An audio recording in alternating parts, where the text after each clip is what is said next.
Hello friends, एक बार पुनः आप सभी का हमारे online platform study with GK channel पर हार्दिक स्वागत है। तो आज की चर्चा का टॉपिक रहेगा यूएनओ, यूनाइटेड नेशन ऑर्गेनाइजेशन, संयुक्त राष्ट्र संघ। और इस टॉपिक पर आधारित उन समस्त महत्वपूर्ण तथ्य एवं प्रश्नों को हम देखेंगे जो आगामी समस्त प्रकार की प्रतियोगी परीक्षाओं की दृष्टि से आपके लिए बेहद ही महत्वपूर्ण है। तो आइए टू द पॉइंट आज की क्लास को शुरू करते हैं। तो पहला सवाल आपकी स्क्रीन पर रहा, किसकी सिफारिश पर महासभा महासचिव की नियुक्ति करती है?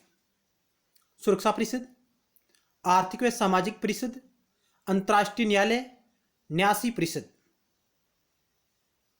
महासभा, सुरक्षा परिषद, आर्थिक व सामाजिक परिषद, अंतर्राष्ट्रीय न्यायालय, न्यासी परिषद, ये यूएनओ के से अंग है। संयुक्त राष्ट्र संघ की कुल से अंग है। और किसकी सिफारिश पर महासभा महासचिव की नियुक्ति करती है? तो ऑप्शन आपका ए राइट होगा। सुरक्षा परिषद की सिफारिश पर महासभा महासचिव की नियुक्ति करती है। ऑप्शन ए राइट होगा। और महासचिव का कार्यकाल है जो सामान्यतः 5 वर्ष का होता है। विकट परिस्थितियों में इसके कार्यकाल को बढ़ाया जा सकता है तथा महासचिव दोबारा भी नियुक्त किया जा सकता है, यानी महासचिव का पुनः निर्वाचन हो सकता है। आगे चलते हैं। महासचिव संगठन का मुख्य प्रशासनिक अधिकारी होता है, जिसे सुरक्षा परिषद की सिफारिश पर महासभा द्वारा 5 वर्ष के लिए नियुक्त किया जाता है।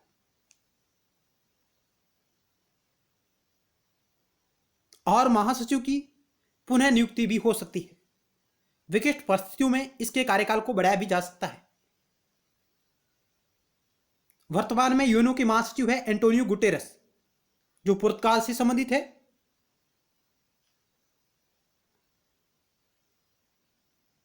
आगे चलते हैं। यहां पर आपको संयुक्त राष्ट्र संघ के महासचिवों की लिस्ट दी गई है। यूएनओ के जो पहले महासचिव थे वो थे ट्रिग्वेली, जो नॉर्वे से थे। यहां से भी कई प्रकार का सवाल आता है। निम्नलिखित में से कौन यूएनओ के महासचिव रहे हैं या नहीं रहे हैं? दूसरे प्रकार का सवाल आता है कि यूएनओ के महासचिवों को कालक्रम में व्यवस्थित करें। तो इस प्रकार का सवाल जब आता है तो हमें इन सभी महासचिवों के नाम व उनका टाइम पीरियड भी हमारे सामने याद होना जरूरी है। तो आइए देखते हैं। ट्रिग्वेली यूएनओ के पहले महासचिव थे, जो फरवरी 1946 से नवंबर 1952 तक इस पद पर रहे। और इन्होंने स्वयं पद से त्याग पत्र दे दिया था, यानी महासचिव के पद से त्याग पत्र देने वाले पहले महासचिव कौन थे? तो ट्रिग्वेली थे। और यूएनओ के पहले महासचिव कौन थे? तो भी ट्रिग्वेली थे। किस देश से थे? नॉर्वे से। उसके बाद सवाल बनता है, यूएनओ के द्वितीय महासचिव कौन थे? तो ये थे डेग हैमरशोल्ड, जो स्वीडन से थे। ये 1953 से 1961 तक इस पद पर रहते हैं। और इनकी अफ्रीका में हवाई दुर्घटना में मृत्यु हो जाती है। डेग हैमरशोल्ड, जिनका नाम है यूएनओ के द्वितीय महासचिव, जिनकी अफ्रीका में हवाई दुर्घटना में उनका निधन हो जाता है। तो यूएनओ के ऐसे महासचिव जिनका हवाई दुर्घटना में मौत हुई, तो वो है डेग हैमरशोल्ड। तीसरे महासचिव आते हैं यू थॉन्ट, जो एशिया से बिलोंग करते हैं, म्यांमार, बर्मा। इनका कार्यकाल 1961 से 1971 तक रहता है। यू थॉन्ट एशिया महाद्वीप से बनने वाले पहले महासचिव है। और ये कार्यवाहक महासचिव बनाए जाते हैं और बाद में इन्हें औपचारिक रूप से स्थायी महासचिव बना दिया जाता है। उसके बाद चौथे महासचिव आते हैं कुर्तुलाहिदीन, ऑस्ट्रिया से। और ये अपने 2 टर्म पूर्ण करते हैं। उसके बाद 5वें नंबर के महासचिव आते हैं Javier Perez de Cuellar. Javier Perez de Cuellar या क्योर, जो पेरू से बिलोंग करते हैं, और ये 1982 से 1991 ये भी अपने कार्यकाल के 2 टर्म पूर्ण करते हैं।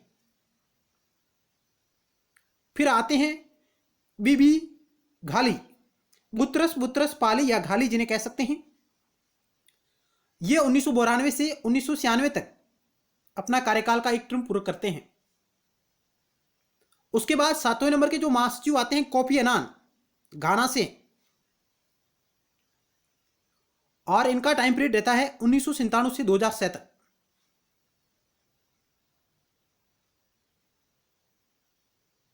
उसके बाद 8वें नंबर के महासचिव आते हैं बान की मून, जो दक्षिणी कोरिया से है। ये 1 जनवरी 2007 से इनका पहला कार्यकाल शुरू होता है, क्योंकि बान की मून ने भी 2 टर्म पूरे किए। 1 जनवरी 2007 से 31 दिसंबर 2011 तक ये अपना पहला कार्यकाल पूरा करते हैं बान की मून, और फिर इनका दूसरा कार्यकाल शुरू होता है 1 जनवरी 2012 से 1 जनवरी 2012 से 31 दिसंबर 2016 तक। ध्यान रखिएगा, बान की मून का जो कार्यकाल है, दूसरा कार्यकाल 1 जनवरी 2012 से शुरू होता है, 31 दिसंबर 2016 को पूरा होता है। फिर हमारे वर्तमान महासचिव एंटोनियो गुटेरेस आते हैं 9वें नंबर पर, जो पुर्तगाल के हैं और पूर्व में पुर्तगाल के प्रधानमंत्री भी रह चुके हैं एंटोनियो गुटेरेस। एंटोनियो गुटेरेस 9वें नंबर के महासचिव हैं, पूर्व में पुर्तगाल के महासचिव भी, प्रधानमंत्री रह चुके हैं पूर्व में पुर्तगाल के। और इनका जो पहला कार्यकाल है वो शुरू हो रहा है 1 जनवरी 2017 से, 1 जनवरी 2017 से इनका पहला टर्म शुरू होता है, जो पूर्ण होगा 31 दिसंबर 2021 को। जो टर्म पूरा हो रहा है 31 दिसंबर 2021 को, और इनका दूसरा जो कार्यकाल है वो शुरू हुआ है 1 जनवरी 2022 से। 1 जनवरी 2022 से इन्होंने अपना दूसरा कार्यकाल शुरू किया है एंटोनियो गुटेरेस ने।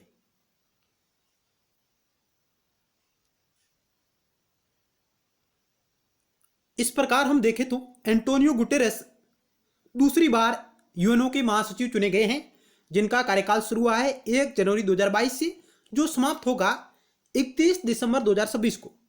31 दिसंबर 2026 तक एंटोनियो गुटेरेस यूएनओ के अपने दूसरे कार्यकाल के लिए चुने गए हैं महासचिव के रूप में। आगे चलते हैं सवाल की ओर।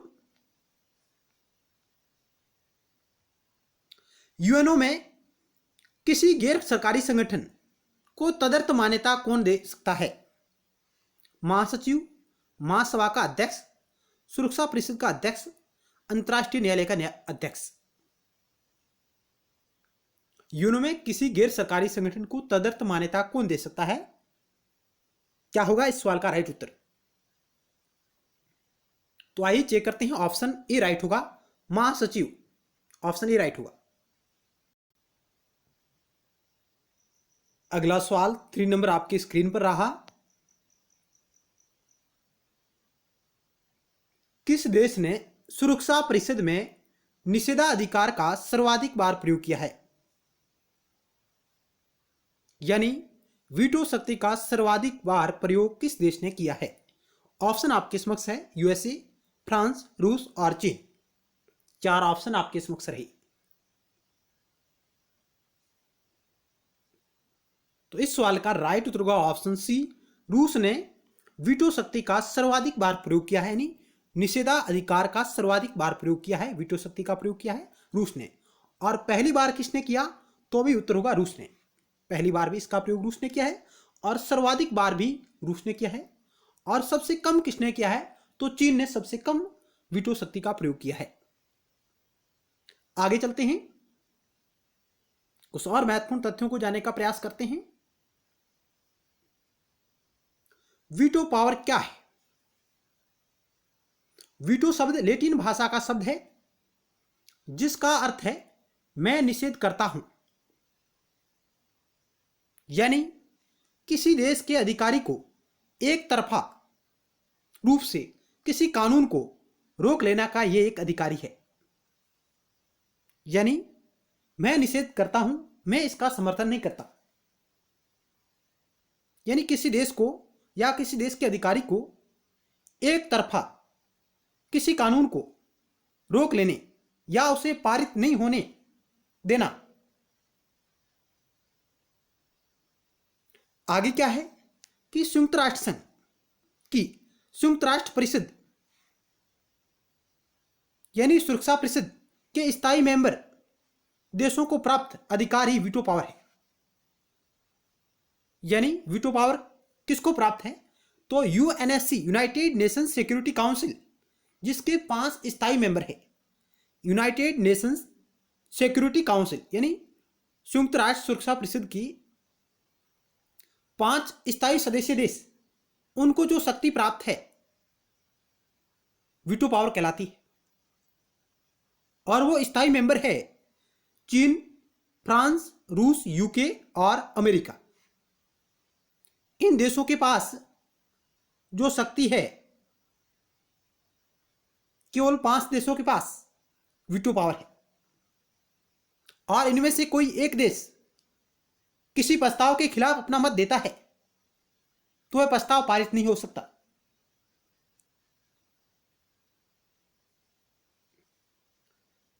आगे चलते हैं। और यूएनओ में दोहरे वीटो का प्रावधान है। दोहरे वीटो का प्रावधान है। और यूएनओ के चार्टर का आर्टिकल यानी धारा 27 इसके बारे में बात करती है। यूएनओ के चार्टर की धारा 27 दोहरे वीटो का प्रावधान करती है। इस महत्वपूर्ण तथ्य को भी आप जानें। आगे चलते हैं। अगर संयुक्त राष्ट्र संघ के द्वारा पास किए जाने वाले किसी फैसले पर अगर कोई मेंबर देश असहमति प्रस्ताव दे तो उस फैसले को रद्द कर दिया जाता है। यानी स्थायी देशों में से जिनके पास वीटो शक्ति है, उनमें से कोई देश अगर अपनी असहमति जाहिर करें तो उस प्रस्ताव को रद्द कर दिया जाता है। जैसे कि चीन ने 10 साल में 4थी बार वीटो पावर का प्रयोग करके मसूद अजहर के विरुद्ध प्रस्ताव को खारिज करवा दिया, अंतर्राष्ट्रीय आतंकवादी घोषित करने के रूप में। संयुक्त राष्ट्र संघ में किसी भी मुद्दे पर 3 बार वीटो पड़ने के बाद उस मुद्दे को खारिज कर दिया जाता है। यानी किसी एक मुद्दे पर यदि 3 बार वीटो शक्ति का प्रयोग हो जाता है तो उस मुद्दे को खारिज कर दिया जाता है। तो वीटो शक्ति केवल स्थायी देशों को प्राप्त है। जो यूएनओ के सुरक्षा परिषद के स्थायी मेंबर है, उनको यह शक्ति प्राप्त है। आगे चलते हैं। अब वीटो पावर का इतिहास क्या, यह भी हमें जानना जरूरी है। यहां से भी कई प्रकार के सवाल परीक्षाओं में आए हैं। फरवरी 1945 में क्रीमिया में यूक्रेन के शहर याल्टा में एक समारोह हुआ और इस समारोह को याल्टा सम्मेलन या क्रीमिया सम्मेलन भी कहा जाता है, जो संयुक्त राष्ट्र संघ की स्थापना की दिशा में एक महत्वपूर्ण सम्मेलन माना जाता है। यानी याल्टा सम्मेलन या क्रीमिया सम्मेलन जिसे हम कहते हैं, वह यूएनओ की स्थापना की दिशा में एक महत्वपूर्ण कदम माना जाता है।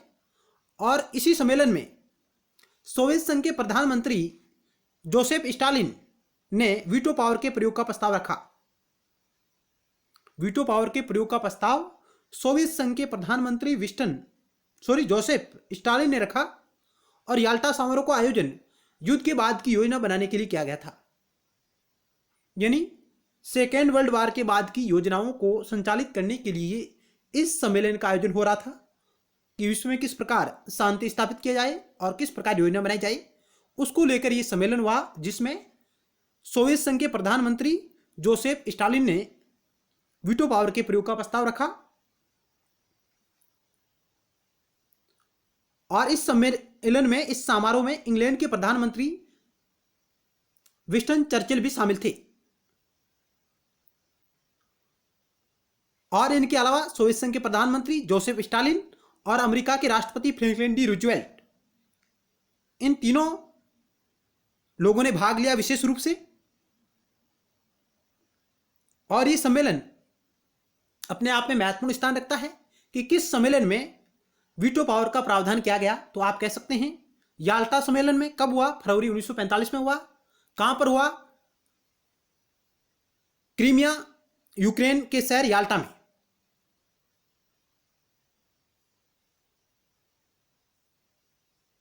और इस सम्मेलन की अध्यक्षता किसने की? तो इस सम्मेलन की अध्यक्षता की थी सोवियत संघ के प्रधानमंत्री जोसेफ स्टालिन ने।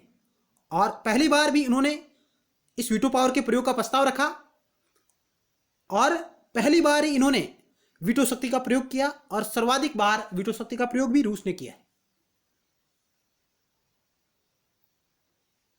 1920 में लीग ऑफ नेशन यानी राष्ट्र संघ की स्थापना के बाद वीटो की स्थापना की गई। यानी लीग ऑफ नेशन के बाद वीटो पावर अस्तित्व में आया है।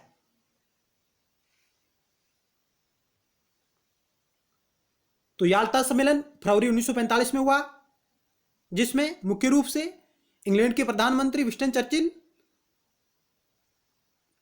और सोवियत संघ के प्रधानमंत्री जोसेफ स्टालिन और अमेरिका के राष्ट्रपति फ्रैंकलिन डी रूजवेल्ट भाग लेते हैं, जिसमें वीटो शक्ति के प्रयोग का प्रस्ताव लाया गया। आगे चलते हैं। पहली बार वीटो का प्रयोग किसने किया? तो पहली बार 16 फरवरी 1946 को सोवियत समाजवादी गणराज्य ने पहली बार वीटो पावर का प्रयोग किया था। फरवरी 1946 को सोवियत समाजवादी गणराज्य ने पहली बार वीटो पावर का प्रयोग किया। प्रस्ताव भी कौन लाया? सोवियत संघ लाया। पहली बार वीटो का प्रयोग भी कौन कर रहा है? सोवियत संघ कर रहा है। सर्वाधिक बार वीटो का प्रयोग भी कौन कर रहा है? सोवियत संघ यानी वर्तमान रूस कर रहा है। तो ये कुछ महत्वपूर्ण तथ्य हैं। और इस वीटो पावर का प्रयोग किया गया था, वो किया गया था लेबनान और सीरिया में से विदेशी सैनिकों की वापसी को लेकर। लेबनान और सीरिया में से विदेशी सैनिकों की वापसी को लेकर यूएसएसआर ने वीटो पावर का प्रयोग किया था पहली बार। कब? फरवरी 1946 में। और वीटो पावर के प्रयोग का प्रस्ताव कौन लाया? यूएसएसआर लाया। पहली बार कौन करता है? यूएसएसआर करता है। सर्वाधिक बार कौन करता है? वर्तमान रूस। वीटो स्थापना के शुरुआत के सालों में सोवियत रूस ने सबसे ज्यादा बार वीटो का पावर का प्रयोग किया। सोवियत रूस ने अब तक 141 बार वीटो पावर का प्रयोग कर चुका है। यही अमेरिका की बात करें तो 83 बार। और उसके बाद नंबर आता है ब्रिटेन का, और उसके बाद फ्रांस, और उसके बाद चीन का नंबर आता है। यानी सबसे कम बार यदि वीटो शक्ति का प्रयोग किया है तो वो किया है चाइना ने, चीन ने। इस प्रकार का भी सवाल आ सकता है कि पहली बार किसने किया, सर्वाधिक बार किसने किया और सबसे कम बार किसने किया। तो आगे चलते हैं।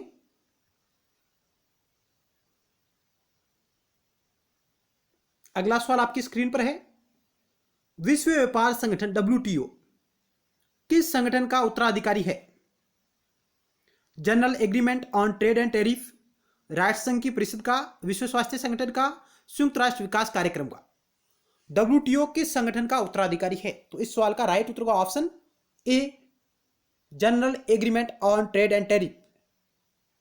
गेट जो नामक जो संस्था थी उसका उत्तराधिकारी है WTO।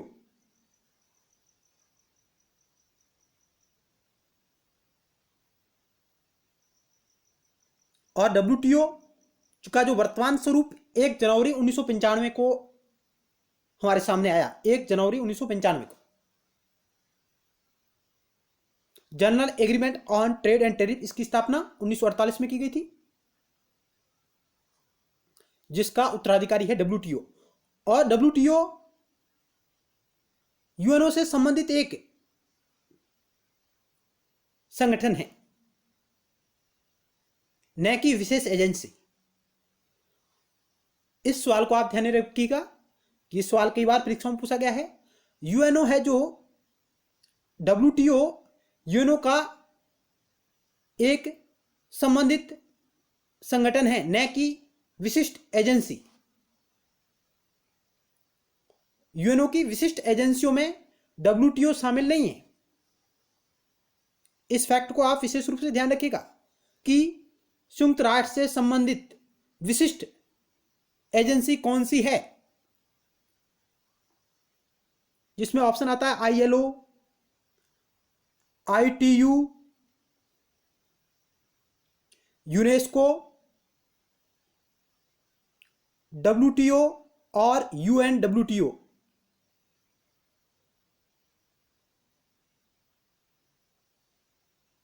यानी ये सवाल है कि संयुक्त राष्ट्र से संबंधित कौन सी विशिष्ट एजेंसी नहीं है। चार ऑप्शन आपके समक्ष रहे।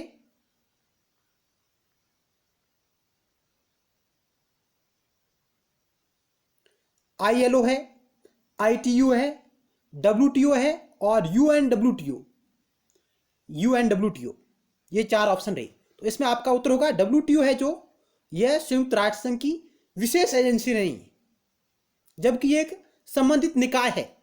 यूएनडब्ल्यूटीओ का मतलब है United Nations World tourism organisation.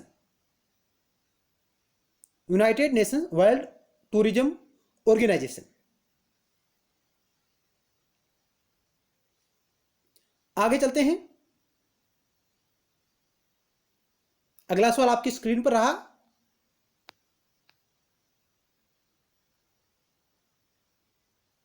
संयुक्त राष्ट्र संघ की स्थापना के उत्तरदायी तत्व इनमें से कौन नहीं है। यानी संयुक्त राष्ट्र संघ की स्थापना के उत्तरदायी तत्व इनमें से कौन सा नहीं है। लंदन घोषणा, मॉस्को घोषणा, अटलांटिक चार्टर, चेंजूस समझौता।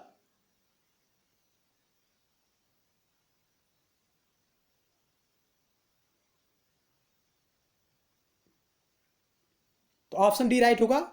चेंजूस समझौता है जो संयुक्त राष्ट्र संघ की स्थापना में शामिल या यूएनओ की स्थापना की दिशा में एक महत्वपूर्ण कदम नहीं है, एक महत्वपूर्ण तत्व नहीं है।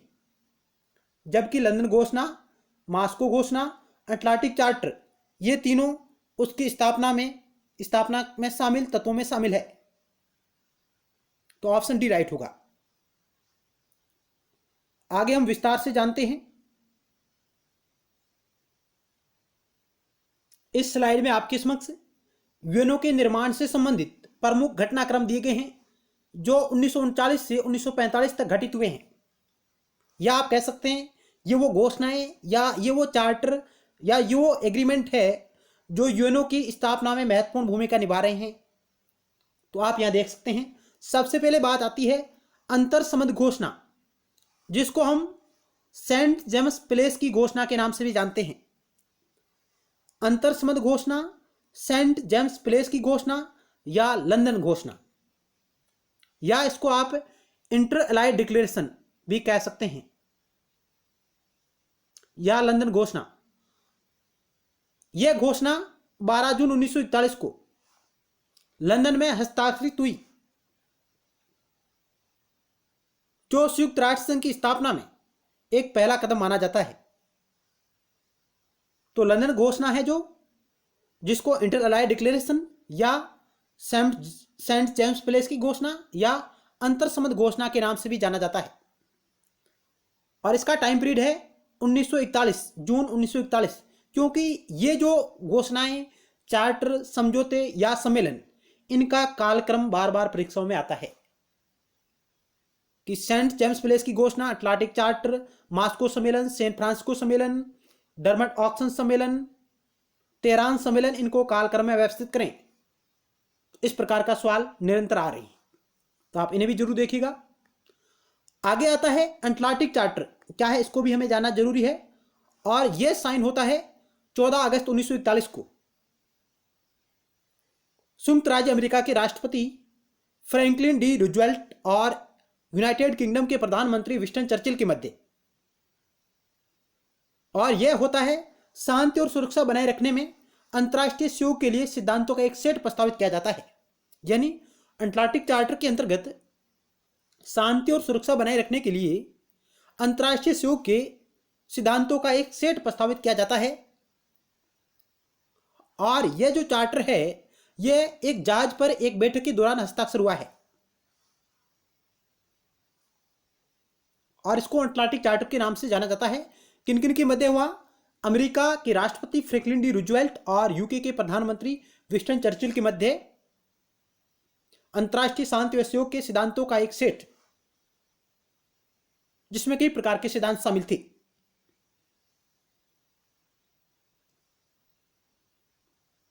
और इस चार्टर के अंतर्गत द्वितीय विश्व युद्ध के बाद दुनिया के लिए साझा लक्ष्य निर्धारित किए गए थे। इन लक्ष्यों में मुक्त व्यापार, निशस्त्रीकरण, सभी लोगों के आत्मनिर्णय का अधिकार भी इसमें शामिल था, यानी अटलांटिक चार्टर में। अटलांटिक चार्टर को अक्सर ट्रांस अटलांटिक विशेष संबंधों की आधारशिला के रूप में भी उद्धृत किया जाता है, जाना जाता है। अटलांटिक चार्टर को ट्रांस अटलांटिक विशेष संबंधों की आधारशिला के रूप में भी जाना जाता है।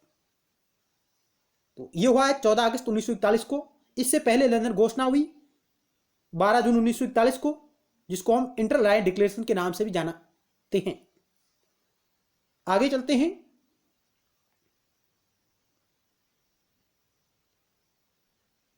आगे आता है new Atlantic charter, very very most कह सकते हैं।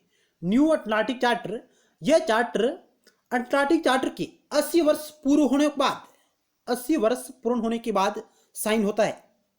यानी अमेरिकी राष्ट्रपति जो बाइडेन और ब्रिटिश प्रधानमंत्री बोरिस जॉनसन के मध्य 10 जून 2021 को अटलांटिक चार्टर से संबंधित दस्तावेजों का निरीक्षण किया जाता है और एक न्यू अटलांटिक चार्टर नामक दस्तावेज पर हस्ताक्षर किए जाते हैं। यानी जो अटलांटिक चार्टर 1941 में साइन हुआ था, 14 अगस्त 1941 को जो अटलांटिक चार्टर साइन हुआ था, उस पर उसके 80 वर्ष पूर्ण होने के बाद एक बार पुनः उस चार्टर का निरीक्षण किया जाता है और पुनः एक नया अटलांटिक चार्टर नामक दस्तावेज पर हस्ताक्षर किए जाते हैं। तो आप कह सकते हैं कि न्यू अटलांटिक चार्टर 1941 के अटलांटिक चार्टर का एक नया संस्करण है, एक नया वर्जन कह सकते हैं, जो कब साइन हुआ? 10 जून 2021 को साइन हुआ। किसके मध्य हुआ? अमेरिकी राष्ट्रपति जो बाइडेन और ब्रिटिश प्रधानमंत्री बोरिस जॉनसन के मध्य न्यू अटलांटिक चार्टर पर साइन होते हैं 10 जून 2021 को। जबकि अटलांटिक चार्टर कब हस्ताक्षर हुआ था? 14 अगस्त 1941 को। किसके मध्य? फ्रैंकलिन डी रूजवेल्ट और विंस्टन चर्चिल के मध्य। ये कुछ महत्वपूर्ण तथ्य हैं, आपका परीक्षा उपयोगी जानकारी में आपके शामिल होने चाहिए। आगे बात करते हैं कि इस चार्टर में ऐसा क्या है। इस न्यू अटलांटिक चार्टर का उद्देश्य लोकतंत्र और खुले समाज के सिद्धांतों, मूल्यों और संस्थानों की रक्षा करने का संकल्प, अंतर्राष्ट्रीय सहयोग को कायम रखने वाले संस्थानों, कानूनों और मानदंडों को मजबूत करना इसका प्रमुख उद्देश्य है। आगे एक समावेशी, निष्पक्ष, जलवायु अनुकूल, सतत और नियम आधारित अर्थव्यवस्था निर्माण जारी रखने के लिए प्रतिबद्धता इसमें दोहराई गई है। यानी समावेशी सतत विकास को बढ़ावा दे रहा है। स्वास्थ्य संकटों के विनाशकारी प्रभाव और स्वास्थ्य खतरों के खिलाफ सामूहिक बचाव को मजबूत करना, यह भी इस न्यू अटलांटिक चार्टर का मुख्य उद्देश्य है। इसके अलावा संप्रभुता, क्षेत्रीय अखंडता और विवादों के शांतिपूर्ण समाधान के सिद्धांतों पर एकजुट होने का प्रयास करना, यह भी इसमें शामिल है। साइबर खतरों के खिलाफ भी सामूहिक सुरक्षा और अंतर्राष्ट्रीय स्थिरता बनाए रखने का प्रयास करना, यह भी इसमें शामिल है। तो न्यू अटलांटिक चार्टर अपने आप में अटलांटिक चार्टर का एक संशोधित संस्करण है, जो व्यापक रूप से, और यह 10 जून 2021 को साइन हुआ है। आगे चलते हैं।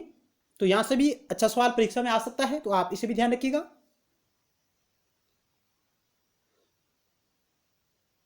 अगला जो एक सम्मेलन होता है अटलांटिक चार्टर के बाद, जो सम्मेलन हुआ वो होता है संयुक्त राष्ट्र द्वारा घोषणा या वाशिंगटन सम्मेलन, जिसको हम कहते हैं, या इसे हम मित्र राष्ट्रों के सम्मेलन के नाम से भी जानते हैं।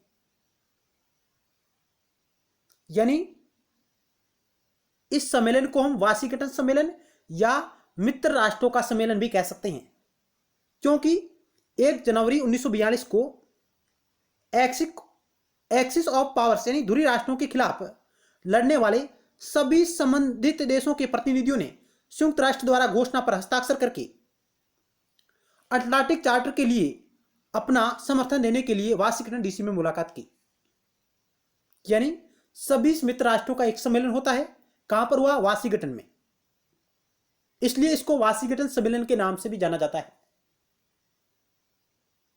और इस सम्मेलन में संयुक्त राष्ट्र शब्द का पहली बार उपयोग हुआ फ्रैंकलिन डी रूजवेल्ट के द्वारा।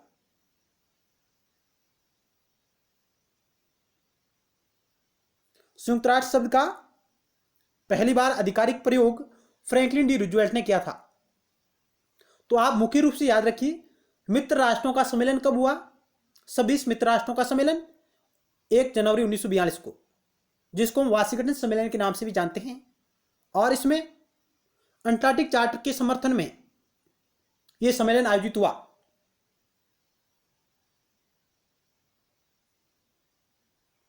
आगे चलते हैं। इसके बाद मास्को सम्मेलन आयोजित हुआ अक्टूबर 1943 में। 30 अक्टूबर 1943 मास्को में हस्ताक्षरित एक घोषणा में सोवियत संघ, यूनाइटेड किंगडम, संयुक्त राज्य अमेरिका और चीन की सरकारों ने शांति और सुरक्षा बनाए रखने के लिए एक अंतर्राष्ट्रीय संगठन की जल्दी स्थापना का आह्वान किया। शीघ्र इसकी स्थापना की जाए। यूके, यूएसए, यूएसएसआर और चाइना की सरकारें शामिल होती हैं और इस संगठन की स्थापना जल्दी से जल्दी हो, इस पर विचार करती है। तो मास्को सम्मेलन अक्टूबर 1943। उसके बाद तेहरान सम्मेलन होता है दिसंबर 1943 को। दिसंबर 1943 को तेहरान सम्मेलन आयोजित होता है। 1 दिसंबर 1943 को तेहरान में संयुक्त राज्य अमेरिका, यूएसएसआर और यूनाइटेड किंगडम के नेताओं की एक बैठक में उस लक्ष्य की पुनः पुष्टि की गई कि जल्द से जल्द एक ऐसे संगठन की स्थापना हो जो विश्व में शांति व सहयोग को बढ़ावा दे। तो तेहरान सम्मेलन 1943 दिसंबर 1943 और मास्को अक्टूबर 1943। तो इनका कालानुक्रम यदि परीक्षा में पूछा जाए तो हमें ये मंथ भी याद होने चाहिए कि अक्टूबर 1943 में मास्को और दिसंबर 1943 में तेहरान सम्मेलन हुआ। उसके बाद होता है डरबन ऑक्स सम्मेलन सितंबर 1944 में। डरबन ऑक्स सम्मेलन सितंबर 1944 में होता है। संयुक्त राष्ट्र का पहला खाका वाशिंगटन डीसी में डरबन ऑक्स के नाम से प्रसिद्ध एक हवेली में आयोजित सम्मेलन में तैयार किया गया। संयुक्त राष्ट्र का पहला खाका वाशिंगटन डीसी में डरबन ऑक्स के नाम से प्रसिद्ध एक हवेली में आयोजित एक सम्मेलन में तैयार किया गया था। इस दौरान संयुक्त राज्य अमेरिका, यूनाइटेड किंगडम, यूएसएसआर, चीन एक विश्व संगठन के उद्देश्य, संरचना और कामकाज पर सहमत हुए। तो डरबन ऑक्स सम्मेलन सितंबर 1944 में आयोजित होता है। आगे चलते हैं और आता है याल्टा सम्मेलन, जो क्रीमिया यूक्रेन के शहर याल्टा में आयोजित होता है। इस सम्मेलन का आयोजन का उद्देश्य द्वितीय युद्ध के बाद योजना बनाना जो विश्व में शांति स्थापना का प्रयास करे और भविष्य में युद्ध को रोकने में कामयाब हो। 11 फरवरी 1945 को याल्टा में बैठक के बाद राष्ट्रपति रूजवेल्ट, प्रधानमंत्री चर्चिल और प्रीमियर जोसेफ स्टालिन ने स्थापित करने के लिए अपने संकल्प की घोषणा की। यानी शांति और सुरक्षा बनाए रखने के एक सामान्य संकल्प पर सहमत हुए और अंतर्राष्ट्रीय संगठन की स्थापना का बल दिया। और यह वो सम्मेलन था जिसमें यूएसएसआर के राष्ट्रपति जोसेफ स्टालिन ने वीटो शक्ति के प्रयोग का प्रस्ताव रखा और जिसे स्वीकार कर लिया गया।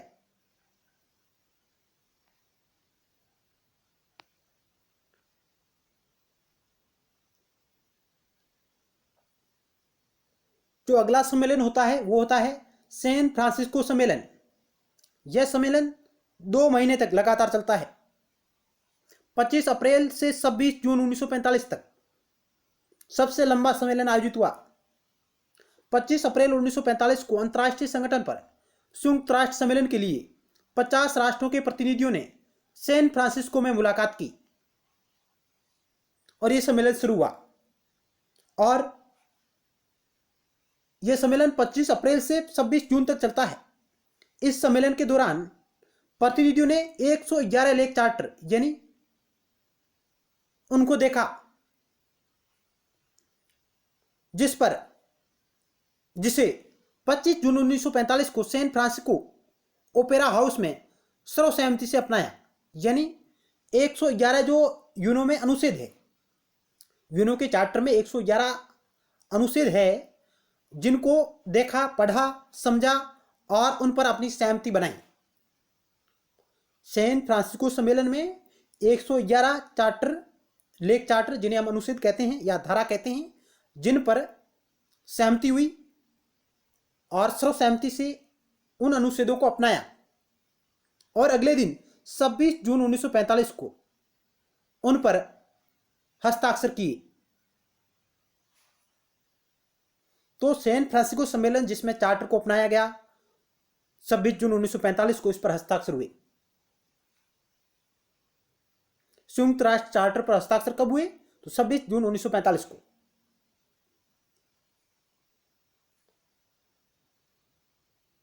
और उसके बाद 24 अक्टूबर 1945 को 24 अक्टूबर 1945 को संयुक्त राष्ट्र संघ की स्थापना हुई। 24 अक्टूबर 1945 को संयुक्त राष्ट्र संघ की स्थापना हुई और सैन फ्रांसिस्को सम्मेलन में भारत ने भी भाग लिया। भारत ने भी इन चार्टर पर हस्ताक्षर किए थे। लेकिन 24 अक्टूबर 1945 को संयुक्त राष्ट्र संघ की स्थापना होती है, जबकि भारत है जो यूनो में 30 अक्टूबर 1945 को शामिल होता है। विशेष महत्वपूर्ण तथ्य जानिए, 24 अक्टूबर 1945 को यूनो की स्थापना, लेकिन भारत 30 अक्टूबर 1945 को यूनो में शामिल हुआ।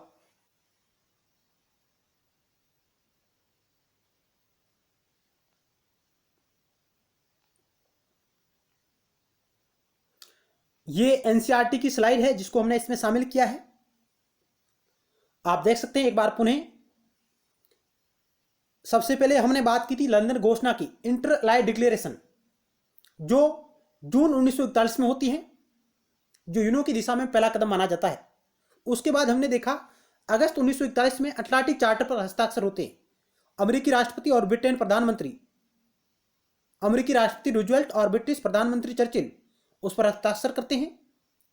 और उसके बाद जनवरी 1942 में वाशिंगटन डीसी में 26 मित्र राष्ट्रों का सम्मेलन होता है और अटलांटिक चार्टर के समर्थन में होता है। और वे उसके बाद हमने देखा मास्को सम्मेलन, जो अक्टूबर 1943 में आयोजित होता है। उसके बाद हमने देखा तेहरान सम्मेलन, जो दिसंबर 1943 को आयोजित होता है। उसके बाद हमने देखा डरबंटन ऑक्स सम्मेलन, जो 1944 में आयोजित होता है। उसके बाद हमने देखा फरवरी 1945 में याल्टा सम्मेलन, जिसमें 3 बड़े नेता शामिल होते हैं, रूजवेल्ट, चर्चिल और स्टालिन। याल्टा सम्मेलन में प्रस्तावित अंतर्राष्ट्रीय संगठन के बारे में संयुक्त राष्ट्र संघ एक सम्मेलन करने का निर्णय लिया और इसमें वीटो पावर का प्रस्ताव रखा गया, जिसे स्वीकार कर लिया गया। उसके बाद 2 महीने एक लंबा सम्मेलन चलता है, सैन फ्रांसिस्को सम्मेलन, जिसमें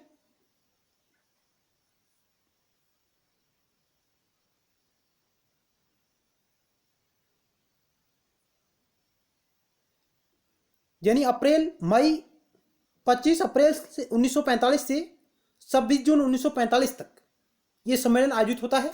और 26 जून 1945 को 50 देश के हस्ताक्षर करते हैं इस चार्टर पर। यानी संयुक्त राष्ट्र संघ का जो चार्टर है, जिसमें 111 अनुच्छेद शामिल है, उन पर 50 देश हस्ताक्षर करते हैं, जिसमें भारत भी शामिल है। और पोलैंड है जो 15 अक्टूबर को इस पर हस्ताक्षर करता है। इस तरह संयुक्त राष्ट्र संघ में 51 मूल संस्थापक सदस्य हैं। और 24 अक्टूबर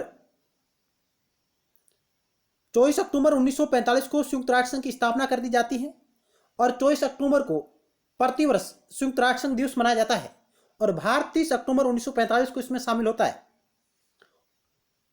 और यूएनओ के संस्थापक सदस्यों की संख्या 51 है और अंतिम जो संस्थापक सदस्य है वो बना था पोलैंड 15 अक्टूबर 1945 को।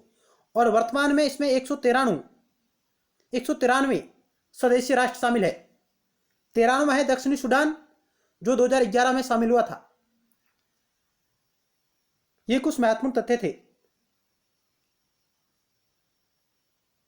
आगे चलते हैं। अगला सवाल आपकी स्क्रीन पर रहा।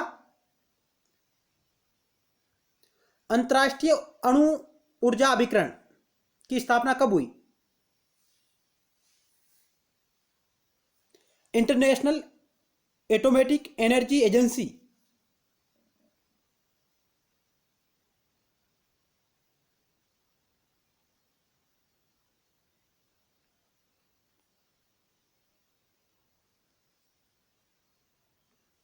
चार ऑप्शन आपके समक्ष रहे। अंतर्राष्ट्रीय अणु ऊर्जा अभिकरण IAEA international atomic energy agency की स्थापना कब हुई? तो ऑप्शन बी राइट होगा 1957 में। इसका मुख्यालय वियना ऑस्ट्रिया में है। ऑस्ट्रिया की राजधानी वियना में इसका हेडक्वार्टर है और यह यूएनओ का एक संबंध संगठन है, न कि एजेंसी। ये यूएनओ की एजेंसी नहीं है, संबंधित एक संगठन है।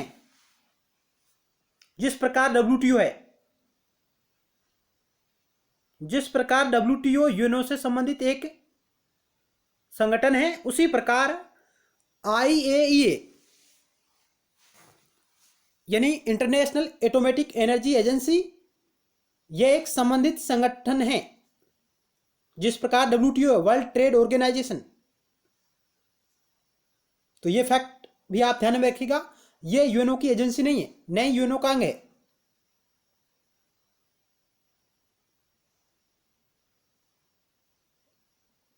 आगे चलते हैं।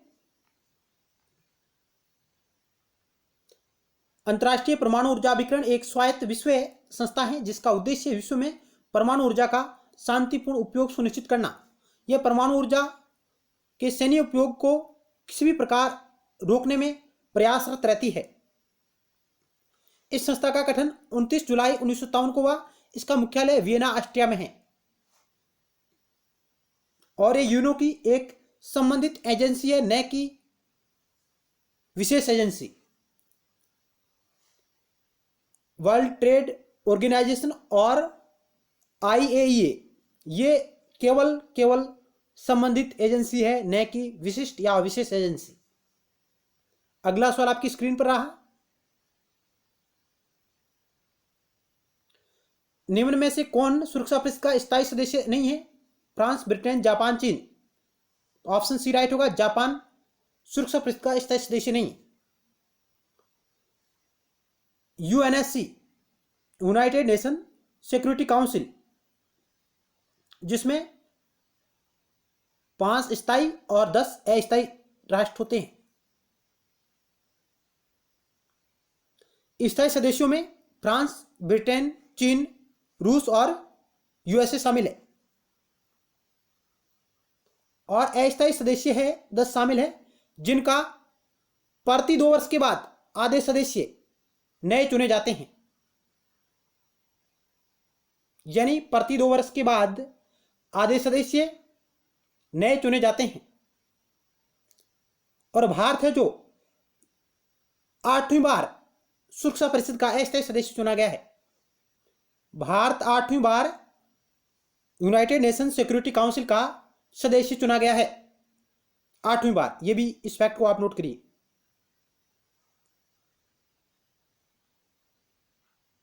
UNSC का अस्थायी सदस्य बना है भारत 8वीं बार। पहली बार कब बना था? 1950 में। और अस्थायी सदस्यों का जो कार्यकाल होता है 2 वर्ष का होता है। यह भी आप ध्यान रखें। यानी अस्थायी सदस्यों का कार्यकाल 2 वर्ष का होता है और भारत पहली बार अस्थायी सदस्य चुना गया था 1955 और 51 के लिए, इस अवधि के लिए। और भारत वर्तमान में 8वीं बार अस्थायी सदस्य चुना गया है। चलते हैं अगले सवाल की ओर।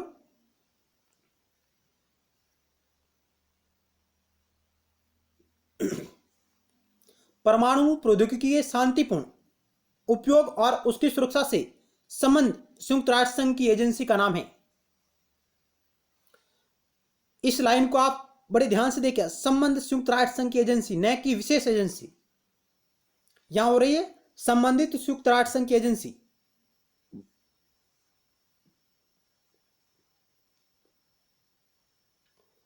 चार ऑप्शन आपके समक्ष रहे। संयुक्त राष्ट्र संघ निशस्त्रीकरण समिति, अंतर्राष्ट्रीय आणविक ऊर्जा एजेंसी, संयुक्त राष्ट्र संघ अंतर्राष्ट्रीय सुरक्षा एजेंसी, और इनमें से कोई नहीं।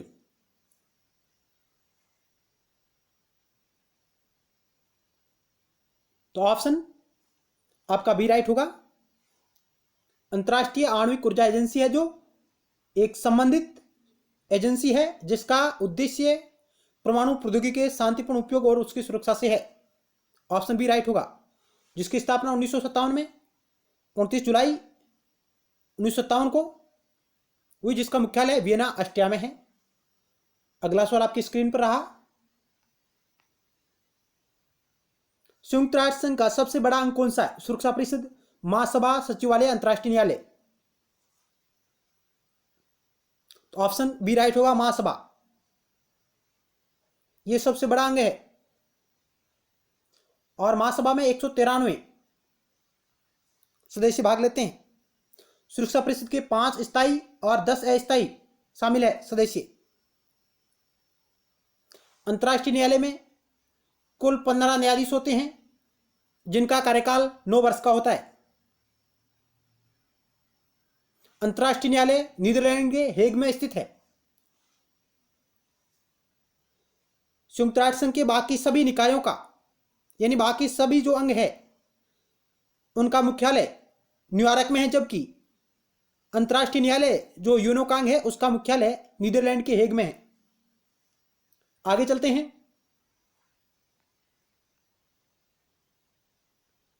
यूएनओ के कितने अंग है? तो अभी हमने बात की, कुल 6 अंग है।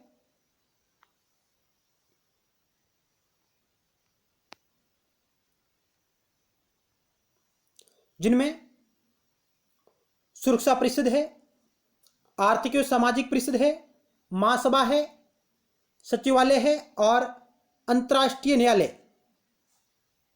अंतर्राष्ट्रीय न्यायालय में 15 न्यायाधीश, 9 वर्ष के कार्यकाल होता है प्रत्येक न्यायाधीश का, और यह नीदरलैंड के हेग में स्थित है। आर्थिक एवं सामाजिक परिषद इसके 54 सदस्य हैं, 54 सदस्य है।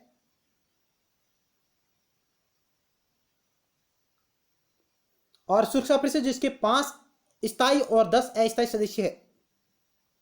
न्यायशीता परिषद, ट्रस्टशिप काउंसिल, यह 1994 से इसकी प्रासंगिकता है जो धीरे धीरे कम होती जा रही है। यानी यूएनओ का कौन सा अंग है जिसकी प्रासंगिकता समाप्त हो गई है? तो आपका उत्तर होगा न्यायशीता परिषद, ट्रस्टशिप काउंसिल। आगे चलते हैं।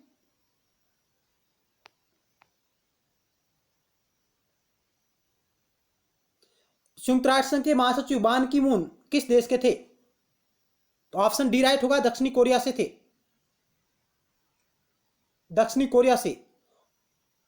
एशिया महाद्वीप से बनने वाले दूसरे महासचिव थे, यानी एशिया महाद्वीप से जाने वाले या यूएनओ के महासचिव बनने वाले दूसरे महासचिव थे बान की मून, जो 1 जनवरी 2007 से अपने 2 टर्म इन्होंने पूरे किए कार्यकाल के। 1 जनवरी 2007 से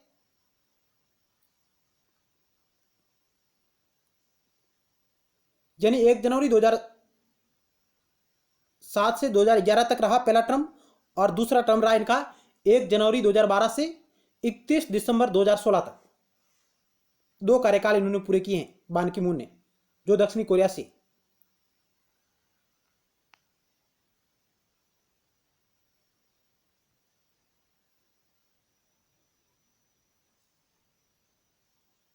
और महासचिव का कार्यकाल 5 वर्ष का होता है।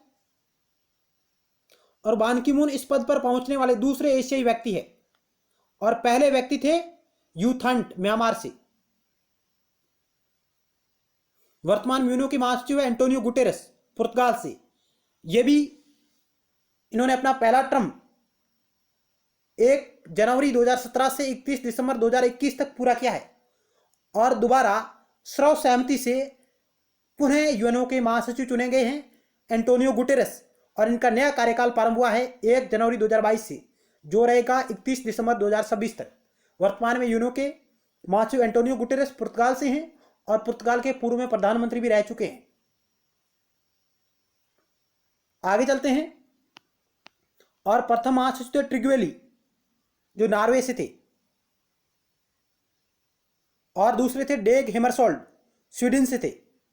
ट्रिग्वेली ऐसे पहले महासचिव है जिन्होंने पद से त्याग पत्र दिया और डेग हेमरसोल्ड दूसरे महासचिव है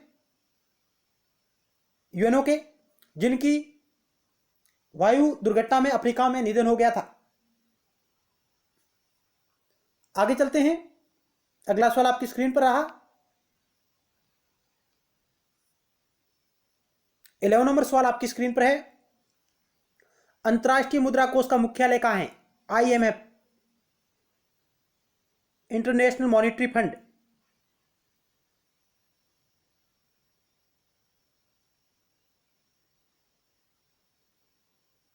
अंतर्राष्ट्रीय मुद्रा कोष का मुख्यालय कहां है?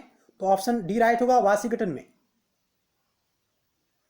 और आईएमएफ की स्थापना ब्रिटेन वुड्स सम्मेलन के दौरान हुई थी। आईबीआरडी और आईएमएफ,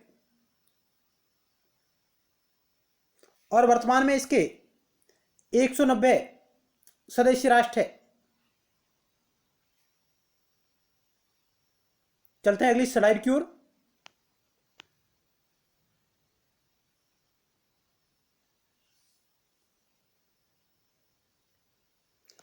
आईएमएफ एक अंतर्राष्ट्रीय संस्था है जो अपने सदस्य राष्ट्रों की वैश्विक आर्थिक स्थिति पर दृष्टि रखने का कार्य करती है। हमने आईएमएफ को इस सवाल में क्यों शामिल किया है? क्योंकि आईएमएफ यूएनओ की एक विशेष एजेंसी है। यूएनओ की विशेष एजेंसी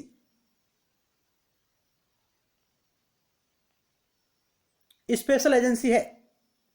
और स्पेशल एजेंसी में और कौन कौन शामिल है हमने बात की थी। आईएमएफ है, डब्ल्यूएचओ है, आईटीयू है,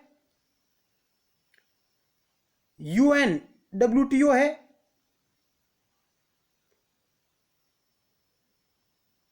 United nation world tourism Organisation जिसकी फुल फॉर्म है, ये भी है, यूनेस्को भी है,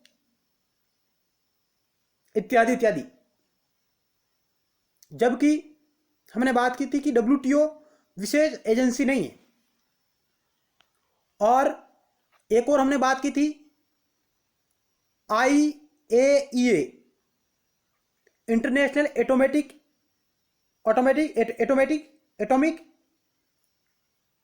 energy agency, international atomic energy agency, अंतर्राष्ट्रीय आणविक ऊर्जा एजेंसी और विश्व व्यापार संगठन। ये दोनों संबंध संगठन या संबंध एजेंसी है यूएनओ से। अब हम इसके बारे में जानते हैं आईएमएफ से जुड़े कुछ महत्वपूर्ण और तथ्य। आईएमएफ एक अंतर्राष्ट्रीय संस्था है जो अपने सदस्य राष्ट्रों की वैश्विक आर्थिक स्थिति पर दृष्टि रखने का कार्य करती है। यह अपने सदस्य देशों को आर्थिक और तकनीकी सहायता प्रदान करती है जो इससे संबंधित है। यह संगठन अंतर्राष्ट्रीय विनिमय दरों को स्थिर रखने के साथ साथ विकास को सुगम करने में सहायता करती है। अंतर्राष्ट्रीय विनिमय दरों को स्थिर रखने के साथ साथ विकास को सुगम करने में सहायता करती है। इसका मुख्यालय वाशिंगटन डीसी में है, यूएसए। आईएमएफ की विशेष मुद्रा है एसडीआर, स्पेशल ड्राइंग राइट्स। यह भी सवाल आता है, स्पेशल ड्राइंग राइट्स आईएमएफ की विशेष मुद्रा है जो अंतर्राष्ट्रीय व्यापार और वित्त के लिए कुछ देशों की मुद्रा का इस्तेमाल किया जाता है। यानी एसडीआर में अंतर्राष्ट्रीय व्यापार और वित्त के लिए कुछ देशों की मुद्रा का उपयोग किया जाता है जिसे एसडीआर कहते हैं, जिसमें यूरो है, पाउंड है, येन है और डॉलर शामिल है। यूरो, पाउंड, येन और डॉलर। आईएमएफ की स्थापना 1944 में की गई थी ब्रिटेन वुड्स सम्मेलन के तहत, और ये एक रिपोर्ट का प्रकाशन करती है। वर्ल्ड इकोनॉमिक आउटलुक नामक शीर्षक से आईएमएफ प्रतिवर्ष रिपोर्ट जारी करता है। अंतर्राष्ट्रीय मुद्रा कोष में 190 देशों का ये संगठन है, और हाल ही में 2020 में अंडोरा ने औपचारिक रूप से अंतर्राष्ट्रीय मुद्रा कोष की सदस्यता ली है, और इसी सदस्यता के तहत यह 190वां देश बन गया है। अंतर्राष्ट्रीय मुद्रा कोष की सदस्यता लेने वाला 190वां देश बन गया है अंडोरा। तो आप कह सकते हैं कि आईएमएफ की सदस्यता प्राप्त करने वाला नवीनतम देश कौन सा है? अंडोरा है। तो ये कुछ महत्वपूर्ण तथ्य थे। आगे चलते हैं। अब हम बात करते हैं यूएनओ की विशेष एजेंसियां। अभी हमने पहले बात की थी। आईएमएफ यूएनओ की विशेष एजेंसी है। इसके अलावा एफएओ है, आईसीएओ है, आईएलओ है, जिसको हम अंतर्राष्ट्रीय श्रम संगठन भी कहते हैं, आईएफएडी है, IMF international monetary fund, ITU है, आईएमओ है, union postal universal postal union है, डब्ल्यूएचओ है, world health organisation, UNESCO, world bank, united nation, world tourism organisation. ये जो विशेष एजेंसियों के रूप में शामिल है यूएनओ की।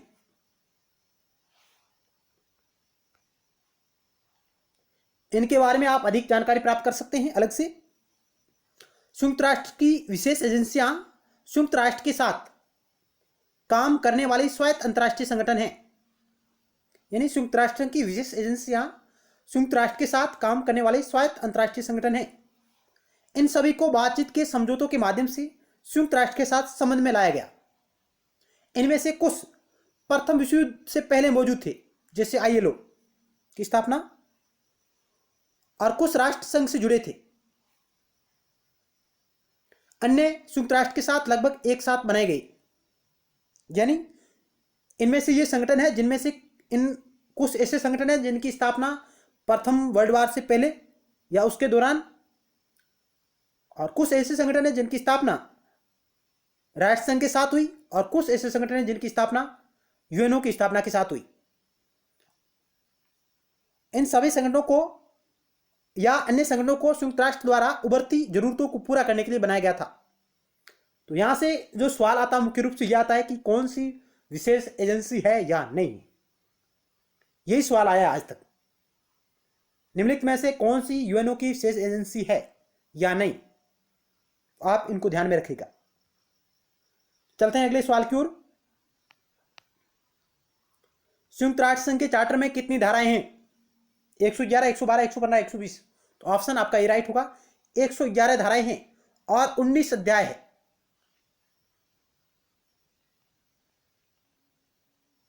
एक 111 धाराएं, 19 अध्याय शामिल है यूएनओ के चार्टर में। और यूएनओ के चार्टर पर हस्ताक्षर किस सम्मेलन में हुए थे? उत्तर होगा सैन फ्रांसिस्को सम्मेलन। सैन फ्रांसिस्को सम्मेलन, जिसमें यूएनओ के चार्टर पर हस्ताक्षर हुए थे, और ये हुए थे 26 जून को, 26 जून 1945 को। 26 जून 1945 को कितने देशों ने हस्ताक्षर किए थे? 50 देशों ने हस्ताक्षर किए थे, जिसमें भारत भी एक शामिल था। और पोलैंड है जो इस चार्टर पर कब हस्ताक्षर करता है? 15 अक्टूबर 1945 को। 15 अक्टूबर 1945 को पोलैंड इस पर हस्ताक्षर करता है, और इस प्रकार ये कुल 51 राष्ट्र बन जाते हैं जो इस चार्टर पर हस्ताक्षर करते हैं, और ये संस्थापक सदस्य कहलाते हैं यूएनओ की। तो यूएनओ के चार्टर में 111 धाराएं या अनुच्छेद कह सकते हैं, 19 अध्याय है। इस चार्टर पर साइन कब हुए थे? तो 26 जून 1945 को हुए थे। कितने देशों ने किए थे उस दिन? 50 देशों ने किए थे। और वह कौन सा देश है जिसने बाद में साइन किया? पोलैंड 15 अक्टूबर 1945 को साइन करता है। भारत इसमें शामिल था साइन करने वाले। 26 जून 1945 को इस पर साइन हुए हैं।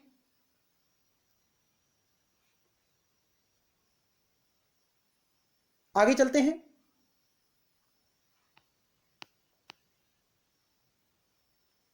सुरक्षा परिषद में स्थायी सदस्यों की संख्या कितनी है? तो 5 है। और अस्थायी सदस्यों की संख्या कितनी है वर्तमान में? तो 10 है। और 1965 में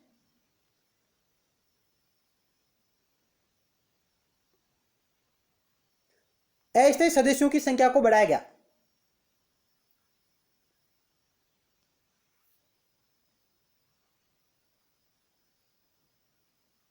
उन्नीस सौ पैंसठ में अस्थायी सदस्यों की संख्या को बढ़ाया गया था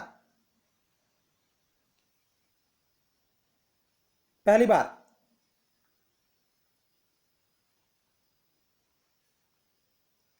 अगला सवाल आपकी स्क्रीन पर रहा।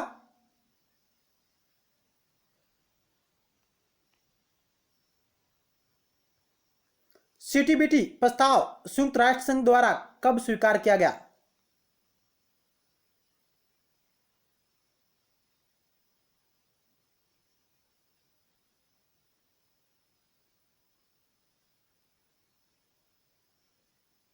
व्यापक परमाणु प्रतिबंधित संधि।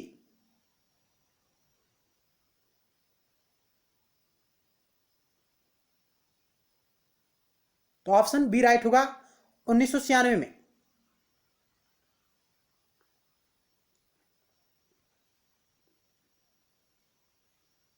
अगला सवाल, संयुक्त राष्ट्र संघ के प्रथम एशियाई महासचिव कौन थे? बान Ki moon, you than, Kofi Annan, Boutros Ghali.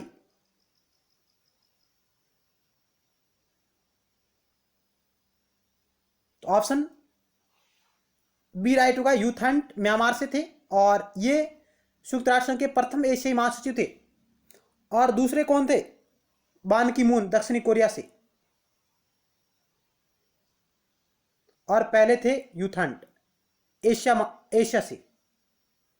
जबकि यूएनओ के पहले महासचिव कौन थे? तो थे ट्रिगवेली, नॉर्वे से। ट्रिगवेली, नॉर्वे से। और दूसरे थे डेग हेमरसॉल्ट। तीसरे थे यूथांट।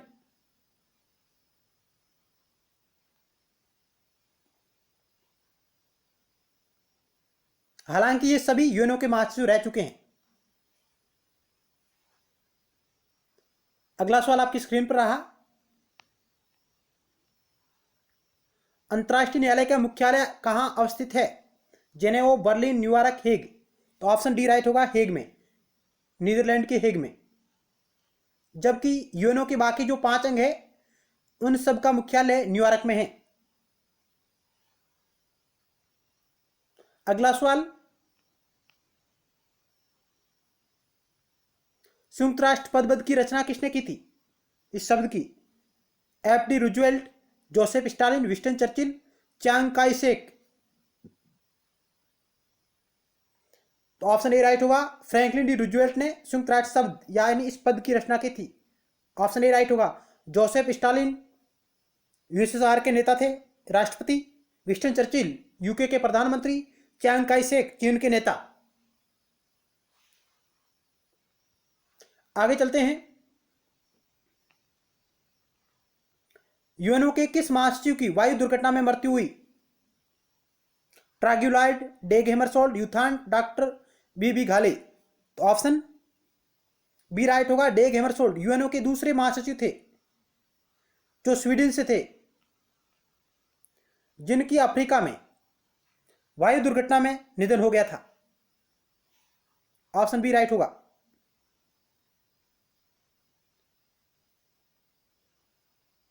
अगला सवाल,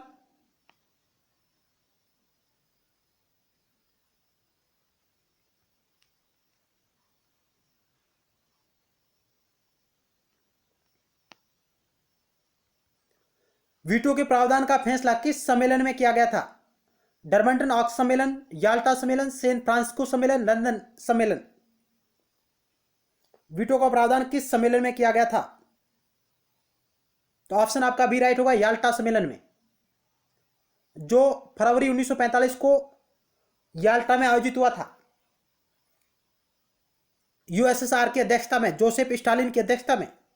और इसमें वीटो का प्रावधान किया गया था। और प्रस्ताव कौन सा देश लेके आया था? यूएसएसआर, सोवियत संघ इस प्रस्ताव को लेकर आए थे, जोसेफ स्टालिन। और सबसे पहली बार ही वीटो का प्रयोग किसने किया? सोवियत संघ ने किया था 1946 में। 16 फरवरी 1946 को क्रीमिया और लेबनान और सीरिया में सैनिकों की वापसी को लेकर उस मुद्दे पर पहली बार वीटो का प्रयोग करते हैं सोवियत संघ, और सबसे अधिक बार भी वीटो का प्रयोग किया है सोवियत संघ ने। उसके बाद किया है अमेरिका ने, और सबसे कम किया है चीन ने। यहां से और किस प्रकार का सवाल हमारे सामने आता है, इन सम्मेलन को कालक्रम में व्यवस्थित करें। डरबंटन ऑक्स सम्मेलन कब होता है? 1944 में। लंदन घोषणा जिसे हम कहते हैं इंटरलाइड डिक्लेरेशन, लंदन घोषणा, यह होती है जून 1941 को।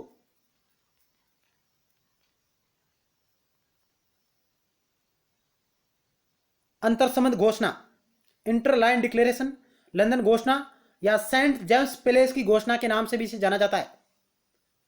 सैन फ्रांसिस्को सम्मेलन 2 महीने तक लंबा सम्मेलन चलता है, जिसमें यूएनओ के चार्टर पर हस्ताक्षर होते हैं। यह 25 अप्रैल से 26 जून 1945 तक। याल्टा सम्मेलन फरवरी 1945 में। तेहरान सम्मेलन दिसंबर 1943 में। मास्को सम्मेलन अक्टूबर 1943 में। 26 मित्र राष्ट्रों का सम्मेलन 1942 में।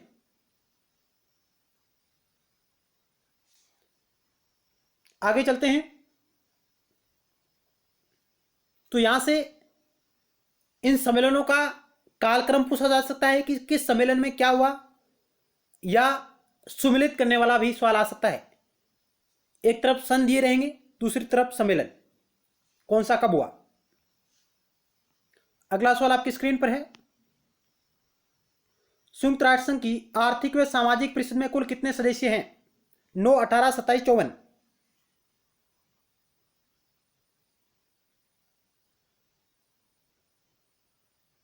तो ऑप्शन डी राइट होगा, 54 सदस्य।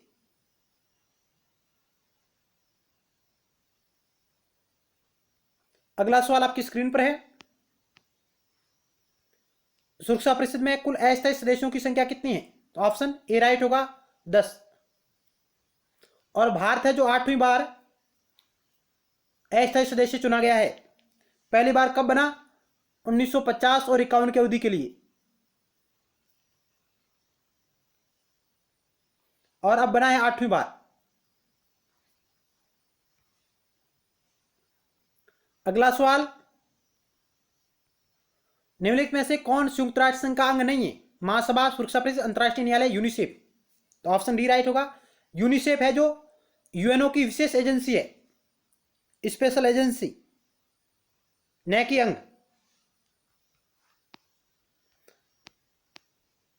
अगला सवाल आपकी स्क्रीन पर है। संयुक्त राष्ट्र संघ की प्रथम बैठक कब हुई थी? 24 अक्टूबर 1945, 10 जनवरी 1946, 10 जनवरी 1945, 24 अक्टूबर 1945। इसकी जगह आप पढ़े 24 अक्टूबर 1946। प्रथम बैठक कब हुई थी?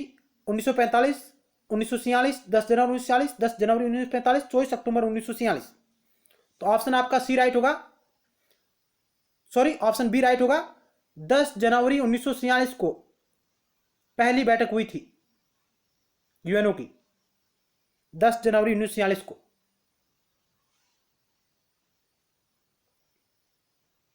ऑप्शन बी राइट होगा। यानी 10 जनवरी 1946 को सामान्य सभा यानी महासभा का प्रथम सत्र यानी प्रथम बैठक, यूएनओ की प्रथम बैठक, जिसमें 51 देशों के प्रतिनिधियों ने भाग लिया, और यह आयोजित हुई थी महासभा सेंट्रल हॉल, वेस्टमिंस्टर, लंदन में।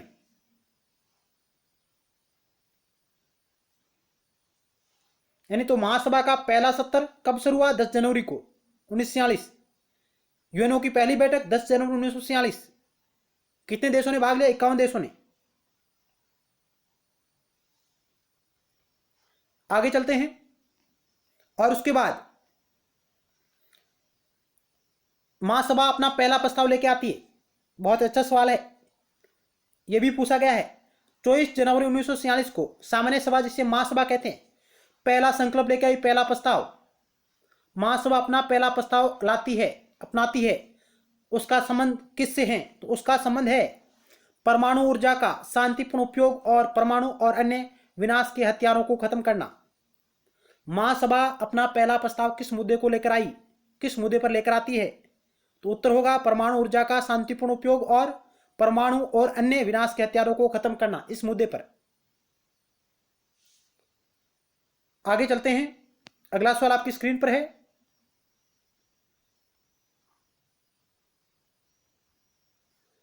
संयुक्त राष्ट्र संघ की प्राथमिक सदस्य संख्या थी 45, 51, 50, 16। तो ऑप्शन आपका भी राइट होगा 51। प्राथमिक यानी संस्थापक सदस्य राष्ट्रों की संख्या 51 है,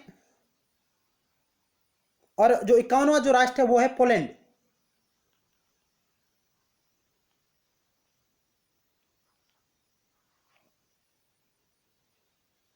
और ये पोलैंड शामिल हुआ था 15 अक्टूबर 1945 को। इसने चार्टर पर साइन किए थे।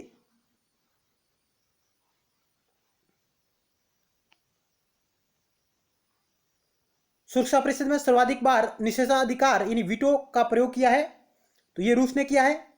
पहली बार भी इसने किया, सबसे ज्यादा भी इसने किया, और यह भी प्रस्ताव लेके आया था पहली बार याल्टा सम्मेलन के दौरान। उसके बाद अमेरिका ने किया है, और सबसे कम किया है चीन ने। अगला सवाल, संयुक्त राष्ट्र संघ का अंतिम सदस्य दक्षिणी सूडान कब बना था? यानी यह 193वें सदस्य के रूप में शामिल हुआ था दक्षिणी सूडान। 9 जुलाई 2015, 9 जुलाई 2010, 9 जुलाई 2011, 9 जुलाई 2012। तो ऑप्शन सी राइट होगा, 9 जुलाई 2011 को यह इसमें शामिल हुआ यूएनओ में 193वें सदस्य राष्ट्र के रूप में।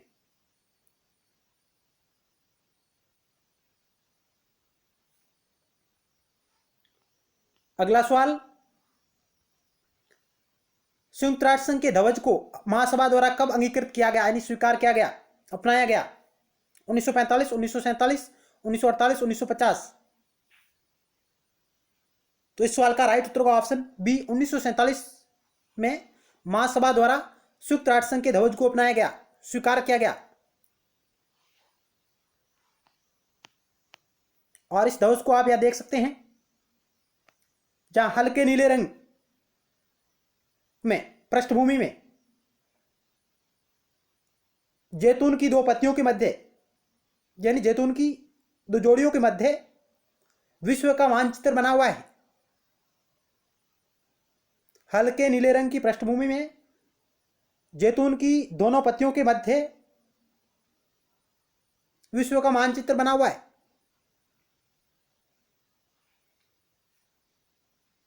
यह यूएनओ का ध्वज है।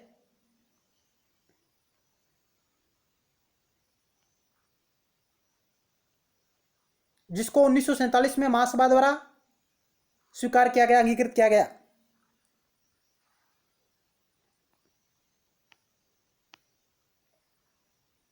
संयुक्त राष्ट्र संघ में कार्य करने की भाषाएं यानी कार्यकारी भाषाएं कौन सी हैं? ऑप्शन आपके समक्ष रहे, अंग्रेजी और अरबी, अंग्रेजी और फ्रेंच, फ्रेंच और चीनी, फ्रेंच और स्पेनिश।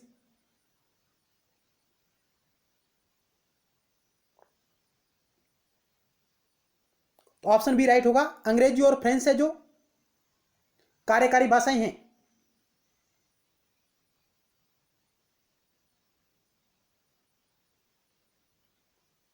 अगला सवाल आपकी स्क्रीन पर है, अंतर्राष्ट्रीय न्यायालय के न्यायाधीशों की नियुक्ति की अवधि होती है 5 वर्ष, 6 वर्ष, 9 वर्ष, 15 वर्ष। तो ऑप्शन आपका सी राइट होगा, 9 वर्ष की इनका कार्यकाल होता है, और अंतर्राष्ट्रीय न्यायालय में कुल 15 न्यायाधीश होते हैं।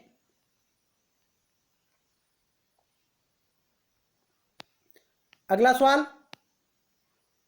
संयुक्त राष्ट्र संघ के नए महासचिव है Ban Ki Moon, Antonio Guterres, हेरिस जॉन्स, कॉफी अन्नान। तो ऑप्शन आपका 2 राइट होगा, एंटोनियो गुटेरस है यूएनओ के नए महासचिव, जिनका दूसरा कार्यकाल 1 जनवरी 2022 को शुरू हुआ है, दूसरा टर्म, यानी ये दूसरी बार यूएनओ के महासचिव बने हैं एंटोनियो गुटेरस।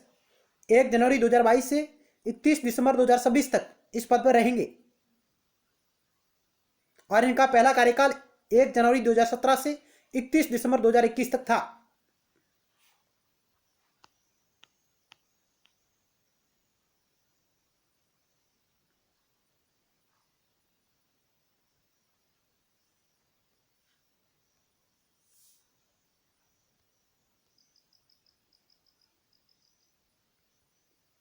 संयुक्त राष्ट्र यूएन द्वारा एंटोनियो गुटेरेस को फिर महासचिव के पद के लिए चुना गया है। सर्वसहमति से यह तय हुआ कि उन्हें दूसरा कार्यकाल भी दिया जाना चाहिए, यानी ये पुनः निर्वाचित हुए हैं सर्वसहमति से। एंटोनियो गुटेरेस का दूसरा कार्यकाल 1 जनवरी 2022 से शुरू होगा और वे इस पद पर 31 दिसंबर 2026 तक रहेंगे। इससे पहले 1 जनवरी 2017 में पहली बार महासचिव के पद पर नियुक्त किए गए थे। महासचिव संयुक्त राष्ट्र संघ का सबसे प्रमुख अधिकारी होता है, यानी यूएनओ का महासचिव संयुक्त राष्ट्र संघ का सबसे प्रमुख अधिकारी होता है। इसकी नियुक्ति सुरक्षा परिषद की सिफारिश पर महासभा द्वारा 5 वर्ष के लिए की जाती है। वह दोबारा भी चुना जा सकता है और विशेष परिस्थितियों में उनके कार्यकाल को बढ़ाया भी जा सकता है।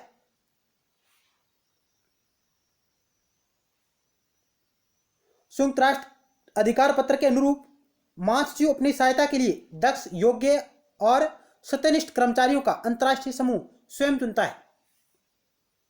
तो आज हमने इस वीडियो लेक्चर के माध्यम से संयुक्त राष्ट्र संघ से जुड़े कुछ महत्वपूर्ण तथ्य और कुछ महत्वपूर्ण सवालों को जानने का प्रयास किया, जो आपकी आने वाली परीक्षाओं में सहायक होंगे। यदि आप हमारे अन्य और वीडियो लेक्चर देखना चाहते हैं तो आप हमारे YouTube channel study with GK की प्लेलिस्ट पर जा सकते हैं, जहां आपको राजनीति विज्ञान, लोक प्रशासन, नागरिक शास्त्र और अन्य विषयों से संबंधित महत्वपूर्ण वीडियो लेक्चर आपको वहां पर मिलेंगे। तो मिलते हैं नेक्स्ट टाइम एक नए टॉपिक के साथ और महत्वपूर्ण सवालों के साथ। तब तक के लिए धन्यवाद।